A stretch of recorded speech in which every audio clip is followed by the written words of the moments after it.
سارے لوگ اس میں پریشان رہتے ہیں۔ اس لیے آج جو اصول بیان کرنے والا ہے اس کو غور سے سن لیجئے اور سمجھ لیجئے، ہمیشہ کے لیے آسانی ہو جائے گی۔ زکوٰۃ کب فرض ہوتی ہے؟ جب ہم صاحب نصاب ہوتے ہیں اور نصاب پر 1 سال گزر جاتا ہے، تو اب جس دن ہم صاحب نصاب ہوئے وہاں سے 1 سال گزرنے کے بعد جو ہمارے پاس مال ہے اس کی زکوٰۃ ادا کرنا ہوتا ہے۔ تو نصاب کیسے جوڑیں گے وہ کل میں نے سمجھا دیا کہ نصاب میں کون سا مال جوڑیں گے۔ سونا چاندی جوڑیں گے، پیسے ہیں اس کو جوڑیں گے، اور جو تجارت کے لیے جو مال خریدتے ہیں یعنی بیچنے کے لیے سے اس کو جوڑیں گے۔ یہ سب جوڑتے ہیں نصاب میں، اپنے ضرورت کی چیزیں، مکان، کپڑے، سواریاں، دکان میں کاروبار کے لیے جو مشینیں، فرنیچر یہ وہ ہوتے ہیں، یہ سب چھوڑ کر میں نے بتایا تھا کہ سونا چاندی، پیسے یا تجارت کا مال، یہ سب چیزیں دیکھنا ہوتا ہے۔ تو اس میں اب یہ بات ہے کہ نصاب کا سال شروع کیسے ہوگا اور ختم کیسے ہوگا اور بیچ میں کب وہ رک جائے گا۔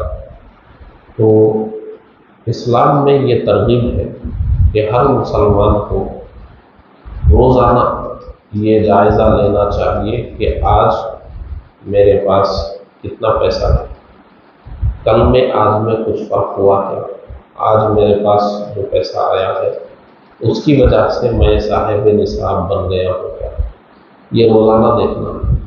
کیونکہ ہم کس دن صاحب نصاب بنیں گے وہ ہم کو خود نہیں معلوم۔ پیسہ آنے جانے والی چیز ہے، آتا ہے جاتا ہے، آتا رہتا ہے جاتا رہتا ہے، کبھی ہم سوچتے نہیں آ جاتا ہے، کبھی ہم سوچتے ہیں پھر بھی نہیں آتا۔ تو پیسہ آنے جانے والی چیز ہے، تو ہم کو روزانہ یہ دیکھنا چاہیے کہ میں صاحب نصاب نہیں تھا تو کیا آج بن گیا ہوں؟ آج کی کمائی ہم نے دیکھ لی، بھائی آج بھی میں صاحب نصاب نہیں بنا۔ پھر اگلے دن پھر ہم کو دیکھنا کہ آج میں جو کمایا ہوں اس کے حساب سے صاحب نصاب بنا ہوں۔ اس کی لمٹ آپ جو لاسٹ لمٹ ہے اس کی 52.5 تولہ چاندی کی لمٹ آپ پکڑ کے چلیں۔ 1 تولہ چاندی کتنے روپے ہے معلوم کر لیں، 52.5 تولہ چاندی کے جو ٹوٹل ہوتا ہے اس کو آپ لے کر چلیں۔ ویسے بھی سونے چاندی کا روز ریٹ مسلمان کو روز معلوم کرنا چاہیے، یہ ہمارے دین میں داخل ہے کہ ابھی بازار میں سونے کا ریٹ کیا ہے، چاندی کا ریٹ کیا ہے، کیونکہ سونے چاندی کے ریٹ پر ہی نصاب طے ہوتی ہے۔ تو ہم کو پریزنٹ معلوم ہونا چاہیے کہ اس وقت آج چاندی کا ریٹ کیا چل رہا ہے، تو اسی حساب سے ہم دیکھ سکیں گے کہ بھئی 52.5 تولہ چاندی کے اتنے پیسے ہو رہے ہیں تو آج میرے پاس کتنے پیسے ہو گئے، کیا اتنے پیسوں کا میں مالک ہو گیا کیا، یہ دیکھنا ہوتا ہے۔ تو اب ہم نے دیکھا کہ بھئی ہمارے پاس، میرے پاس 35-40 ہزار روپے تھے، 30,000 روپے تھے، 52.5 تولہ چاندی کی قیمت نہیں بن رہی ہے۔ پھر جمع ہوتے ہوتے 45-50 ہزار ہو گئے، تو میں نے دیکھ لیا کہ بھئی آج میرے پاس 50 ہزار ہو گئے، اچھا چاندی کے لحاظ سے یہ نصاب بن گیا۔ تو آج کی تاریخ میں لکھ کے رکھ دوں گا کہ بھئی میں 24 رمضان کو صاحب نصاب بن گیا۔ اب کیا ہوگا؟ اب میں چھوڑ دوں گا، اب کچھ نہیں، اب کوئی روزانہ حساب کرتے بیٹھنا نہیں ہے۔ اگلے سال جب 24 رمضان آئے گا، 23 رمضان آئے گا، ایک دن پہلے کا دن، اس 23 رمضان کو میں دیکھوں گا میرے پاس کتنے پیسے ہیں، کیونکہ میرا سال اس دن ختم ہو رہا ہے۔ اس دن میرے پاس نصاب سے کم ہے، یعنی وہی 52.5 تولہ چاندی کی قیمت سے کم پیسے ہیں، تو میرے اوپر زکوٰۃ نہیں ہے، کیونکہ جس دن سال ختم ہو رہا ہے میرے پاس نصاب بھی نہیں ہے۔ اور اگر وہ نصاب کے برابر یا اس سے زیادہ ہے تو جتنے بھی ہیں اس کی زکوٰۃ مجھ کو نکالنا ہے۔ تو مان لیجیے 50,000 پہ نصاب ہو رہی تھی، تو میں آج 50,000 کا مالک بن گیا 24 رمضان کو۔ آئندہ سال